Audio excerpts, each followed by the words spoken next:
In today's video, we're going to be taking a look at Hirelings of Asura, Akurai from Sergio Calvo. This is going to be a 70mm resin miniature. So, as you can see in the packaging, it is loose. It did not come that way. It came all baggied up and nice and clean. Right off the bat, I have done a little cleanup on this, so it will be pretty much ready to show. This is an Undead Orc, and I have seen this around on Instagram, and I fell in love with it, and I had to get it. So without further ado, let's get down to the table and take a look at the goodies. All right, boys and girls, so here we are, again, taking a look at the Hirelings of Asura, Akurai. I think that's right. I don't know. If someone knows better, leave it down there. So this is, of course, is a baby of Sergio Calvo, and this is actually from his Kickstarter. I was lucky enough to be able and get a first release of the special edition Kickstarter. So this actually has a sword that will fit into this hand over here, and it has an alternative face, though I'm not going to end up using that. I will use the sword though. It does also have horns for the helmet. I don't know that I'm going to end up using those, but we will take a look at that. And on the side here, you have Akiri. I've heard him pronounce it Akurai. I've followed him here on YouTube, and then he has some stuff on Instagram as well. That's where he posts a lot of his pictures. Of course, he has a Patreon and everything else. This is 70mm, or approximately about 1/24 scale, somewhere in there. I do like the fact that they put them in these plastic containers. Things were in baggies, so it was nice and secure. It is kind of a pain in the butt to get the container open, but it's nice that it's in there. So today we're just going to take a look at everything, and then at some point I am going to end up building it up. Now I have the camera actually turned down so that you can see. This does still need to go into a bath. You can see there's some mold release right there. The base is kind of cool, kind of rocky. I don't know that I'm going to end up using it. I'm probably going to make a custom base for it, but it's nice that it has a base. Getting the foam out of there, we're going to take a look at the main body, and there is a lot of detail on here. So taking a look at this angle, you can see all the details that are on here. You have all this plating, you have this fur effect that's up here. You do have a seam line that runs down the legs, though this part's going to be hidden by the drape, so I wouldn't really be concerned with that. But yeah, a lot of detail. There were some little dense dings on the fur over here when it ended up getting to me. This is actually secondhand. I didn't get it directly from them or the Kickstarter. I just managed to find a copy of it here about a week and a half ago or so, and it just arrived. You can see this braiding that's down here. I believe that this is all hand sculpted and it's not 3D. It doesn't look 3D. Again, this does need a bath. You can see the shininess on here, and that's probably from mold release. You can see I had to clean up. There was a little bit of a burr or mold line that was right there. Same way over on this side. They did a good job of hiding most of it though. You have this wicked skull thing that is on the kneecap. Just taking a close up, the details on this are phenomenal.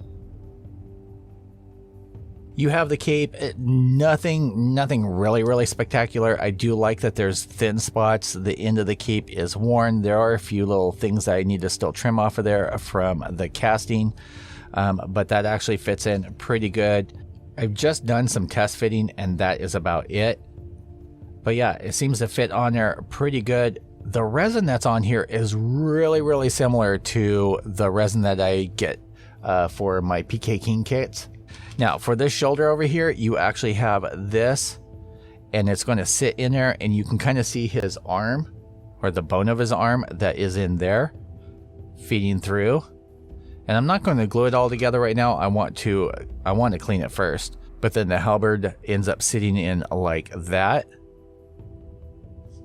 The only thing that I haven't sanded on is this guy. His other arm is going to fit in. There are notches and everything seems to go pretty good. There's a little bit of play, but it's not too bad.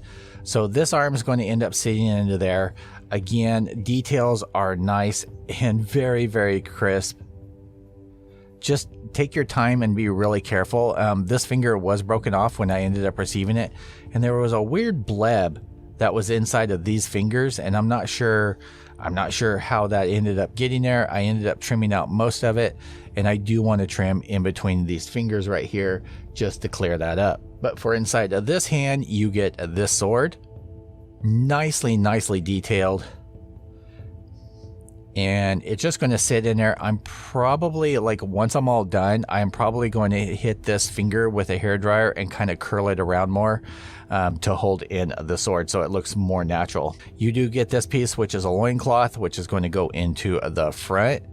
And the keys are not the greatest, but you get the general idea. It fits in there. It just doesn't lock in there. But there's for the loincloth.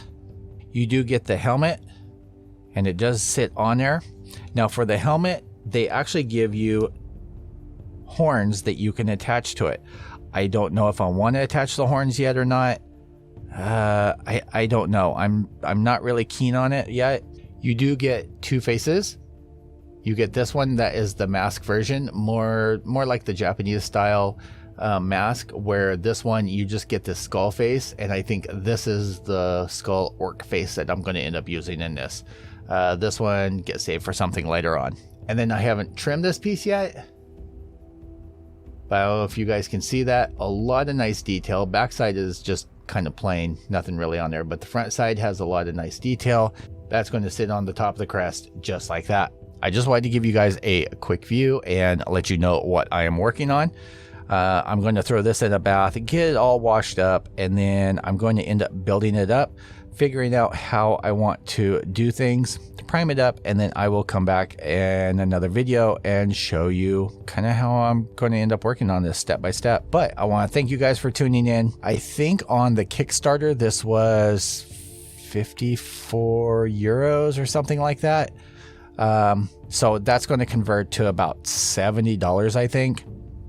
For the quality and the detail that's on here, and the fact that it's actually sculpted and not 3D printed, you got my money on that. That's going to run you about $70 US, I think, which is about what I paid for it.